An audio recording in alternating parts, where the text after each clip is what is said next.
You know, there are moments in life that you can only dream of. Getting a call from McLaren to hang out with Pato O'Ward and the IndyCar team was one of those moments. When I got the invitation, I was absolutely amazed.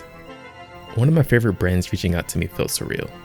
It was an unreal opportunity, and even though I was a bit caught off guard by being interviewed, I knew it was going to be epic. The track was buzzing with excitement. The roar of the engines and the cars flying past were invigorating. And then, there it was, the McLaren 750S. Jaw-dropping doesn't even begin to describe it. From the eccentric mantis green color to the minimalistic yet comfortable Alcantara interior. It was definitely a work of art. The sound of the turbocharged 4-liter flat-plane crank V8 was music to my ears. A refined, unique symphony that you won't find in any cross-plane crank V8. And the way it handled? It was like the car was glued to the ground, thanks to that active wing in the back. Unfortunately, I broke my 2TB solid-state drive with all my footage on it from the Blackmagic, which is why this video took so long to make. But hey, it's all part of the adventure. Standing at the corner, watching and studying the driving lines was a fantastic learning experience. Arrow McLaren uses Chevy engines, and with the cars being built to spec, the suspension and the driver are what makes the difference. It's a highly competitive motorsport. But before we get into the interview, what is the difference between F1 and IndyCar? Well, let's take a look into some of the key differences between two of the most exhilarating motorsports in the world. First up is Formula 1. Often regarded as the pinnacle of motorsport, F1 features highly advanced, technologically sophisticated cars racing on a global scale. These cars are masterpieces of engineering, with each team designing and constructing its own chassis, leading to significant variations in design and performance. F1 cars boast highly complex aerodynamics, crucial to their performance. Teams spend millions optimizing their cars' aerodynamic profiles, aiming for maximum downforce and minimal drag. Under the hood, F1 cars are powered by hybrid power units combining turbocharged 1.6-liter V6 engines with an energy recovery system, delivering around 1,000 horsepower. These cars are the epitome of cutting-edge technology, with extensive use of carbon fiber, advanced telemetry, and driver aids. Now, let's talk about IndyCar, predominantly based in the United States. Unlike F1, where each team builds its own chassis, all IndyCar teams use a standardized chassis supplied by Dallara. This creates a more level playing field, emphasizing driver skill and team strategy over engineering differences. IndyCars use two main aero kits provided by engine manufacturers Chevy and Honda. While less complex than F1 aerodynamics, these kits are designed to balance speed and stability across various track types. Speaking of engines, IndyCars are powered by a 2.2-liter twin-turbocharged V6, supplied by Chevy or Honda, producing around 700 to 750 horsepower. This standardized approach makes IndyCar racing more cost-effective and competitive. Race formats in IndyCar are incredibly diverse. You'll see these cars on high-speed ovals, challenging road courses, and tight street circuits. Race lengths also vary significantly, from the iconic 500-mile Indy 500 to shorter road and street circuits like here in St. Pete. IndyCar drivers need to be highly versatile. They must master the art of high-speed oval racing, navigate the technical challenges of road courses, and manage the close-quarter combat of street circuits.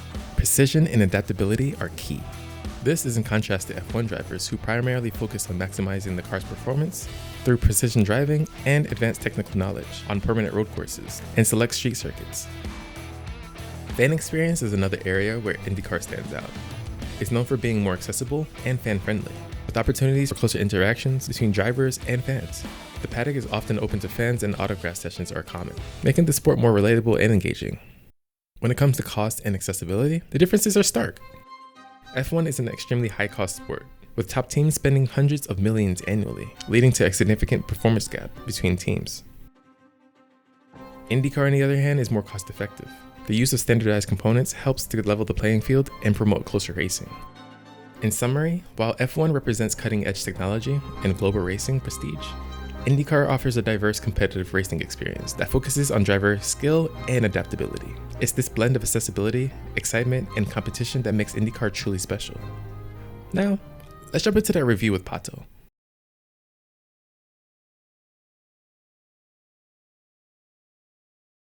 Introducing the McLaren 750S, the latest marvel in McLaren's supercar lineup. Don't know the time, Under the hood, it boasts a formidable 4-litre twin-turbo V8 engine, delivering an impressive 750 horsepower and around 590 pound-feet of torque. This beast can rocket from 0 to 60 in just about 2.7 seconds, with a top speed of approximately 212 miles per hour.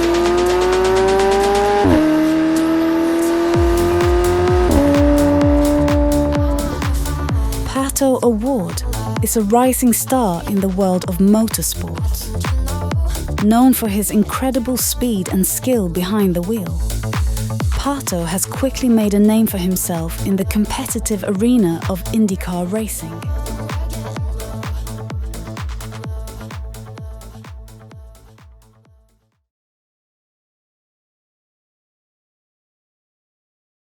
Right, so where are you from? I am from North Carolina. North Carolina, okay. What are you doing down here? Do you live here? Do you like living here? Yes and no. I like the roads, I like the car community out here. Yeah. I don't like the traffic. Can't really enjoy driving around there. So. Do you live here in St. Pete? I live in Tampa. Oh, you live in Tampa. So it took me so long to get over here. Yeah. I just got done driving CL6, C8. So I can't came too much. CO6? What'd you think of that? I love that thing. Is that cool? That thing was amazing. I think that was the first car that ever made me nauseous. CO6? After driving it. This will make you, this will get you there. This is so fast. Is it? Yeah. I'll do a launch for you. Appreciate it. So far, what's been your favorite car that you've driven, you've reviewed? All right, SUV, supercar, and everyday. Okay, the last SUV I drove was the Escalade V series. Oh, that was insane. That was so much fun. It wasn't scary, but it was obnoxious and loud. Yeah. Car, probably the M2. Say the M2. Daily driver? I wouldn't daily that. So that's your favorite? That's my favorite car that I've driven so far. Okay, sorry. Take it back. The C8, Z06 is number one. I'm gonna say the Stingray, because I drove that too, was number two. And I think the M2 comes in close third. Only because it was manual. I didn't like the manual. No McLarens? No McLarens yet. I need. Today's your taste of this. Some shoulders from this. I got you. But no McLarens yet. I really love them, but I haven't got the job yet. You're in for a treat today, boy. Changed my mind about Is this to go on that little bridge? Yes. I think so. Not familiar with that here either. Maybe it is. I'm sure oh yeah, it is.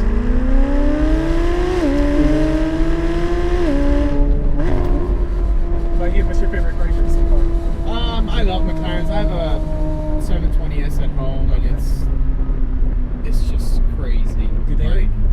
I wouldn't daily drive it. No, you can if you want to. I don't choose to do it because too many people look at it, to be honest. Same.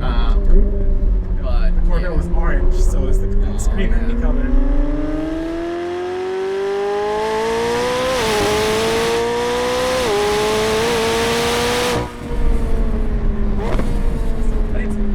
Freaking quick, huh? Yeah, it's marvelous. Your camera, it's nuts, this thing, like.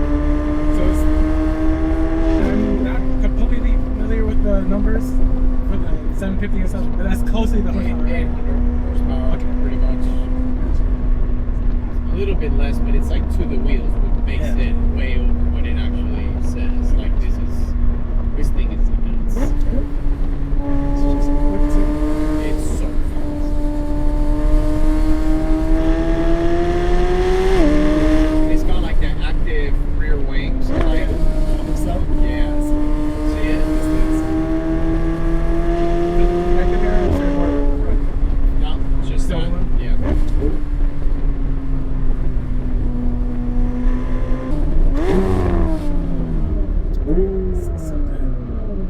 Sounds good, huh? Sounds so good. Yeah. Is this a 4-liter? That's a great question. I have no idea. Let's look it up. 750S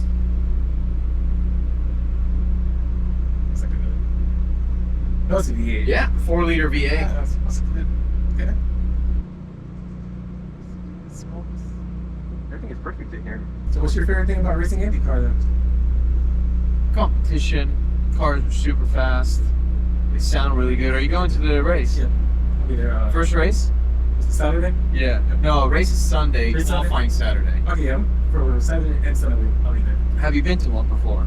You'll love it. It's really, really cool. I've always wanted to, and I know my dad wanted to for the longest, so that's why I brought him along. So Yeah. I know he would love to No, see that. it's badass. It's badass. And I'm making a video about the difference between F1 and IndyCar for people that don't know. From what I got from it so far is that IndyCar is more competitive. Like all the cars are pretty much. So IndyCar, all the aero bits are the same. Okay. Formula One, they're not. Gotcha. Everybody basically creates their own From scratch. within a set of regulations. IndyCar cannot move aero bits. What's open in IndyCar is suspension. So there's a lot of work that goes into the dampers, the suspension build. That's my cup of tea. Yeah, and then the Formula Ones are hybrid. IndyCars are not. IndyCars sound way better. I agree. The Formula Ones have more horsepower. The Formula One cars are longer and wider. Yeah. Track's a little bit different. Yeah, the weight is very similar, Okay. but IndyCar smaller, less horsepower, less tire size. So it obviously translates to not as quick of a lap time over a road course or something. Okay. But they're both really, really quick. IndyCar, no power steering, so it's really tough on your shoulders, on your hands, on your forearms, just on your body. Formula One is really rough on your neck. Yeah. The see G's that it pulls. Yeah. See, they have bigger necks. I saw I watched the video. Yeah. I was like, they have to have some kind of muscle. Yeah, holding you up. IndyCar is around the US. Yeah. Formula One is global.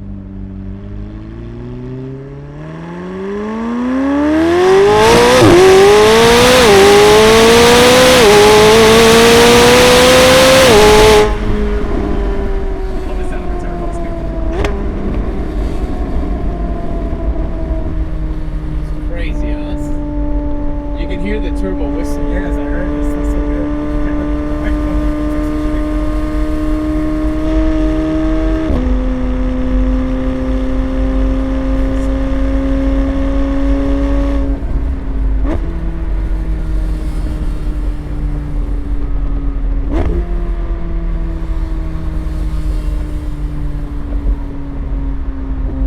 What's your favorite daily?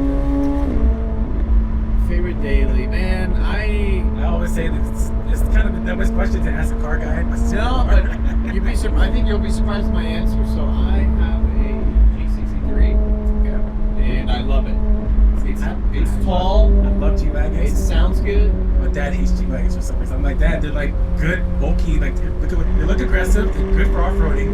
Pretty much everything you need. They're really, really, really good pieces of machine, and especially the new ones where the suspension was fine down quite a bit. It's not as stiff. The ride is a lot better. So I have all but good things to say about the G-Wagon. So you're a Mercedes fan? I am. Yes. I got you. I won't tell them that. No, but Mercedes has a good relationship with McLaren. Okay, cool. I mean, they built the SLR together. And they do their Formula One engines. Okay. So IndyCar has it from Chevy. Chevy, Formula One is Mercedes. Mercedes, Gotcha. yeah. Good to know. But it's they're great cars and supercars. Like I've always said that the McLarens, anybody that is competing against them in both pricing and performance, the McLaren will shatter whoever's next to them. I agree. Like it is so fast. I always say though, people that tend to get these cars aren't really into cars though. So like I feel like they're missing out on a big part of the motorsport of McLaren. Yeah. By just having them, like, I say for the trend. Similar to how they get the fair accounts enough. and stuff. Like they don't understand the actual history and the involvement in motorsport. Yeah, I mean, it's a newer automotive company compared to like a Ferrari, and so I get it. I'd understand that, but for sure, like in terms of performance, where these cars are, it's impressive. I love cornering. I'm not a straight line performance guy. I respect drag racing. I respect straight line performance. Yeah. But for me personally, I love cornering. Yeah, you like the whole package, you know, like how does the car work? So I can't for the life of me just get a car that's good in straight lines. And I feel like people get these cars just to make them straight in a straight line. I'm like you. I prefer. I always look into what experience is this car going to give me. Exactly. It's just loud and good in a straight line. To me, it's like, oh, he's got 1,000 horsepower. Yeah, but there's one horse going there and there's another one going there. Exactly. You know? I don't know. But these are composed, you know? No. It's sick. It's sick. It's incredible. It's an understatement still. Do you think it's the best McLaren you've driven so far? No, 765 LT or the McLaren P1. Okay. Those are nuts. This is a toned down McLaren 765 LT. Okay.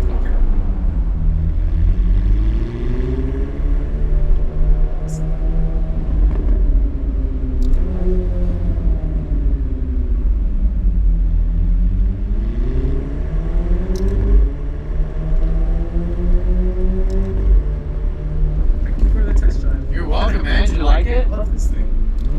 So now you've ridden in a McLaren, and where are you gonna rate it?